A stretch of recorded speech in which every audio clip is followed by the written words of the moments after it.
If it's been, 5 or 6 days and you're not feeling better and you're treating your symptoms, so that's the thing. If you do have a fever, treat the symptoms. The goal is to break and get the fever down.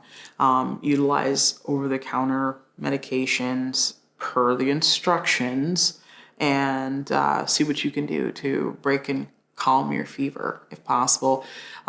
If you're having a cough, again, treat that symptom. And then if after 5 or 6 days the symptoms are not being addressed by your over-the-counter medications, then contact a provider.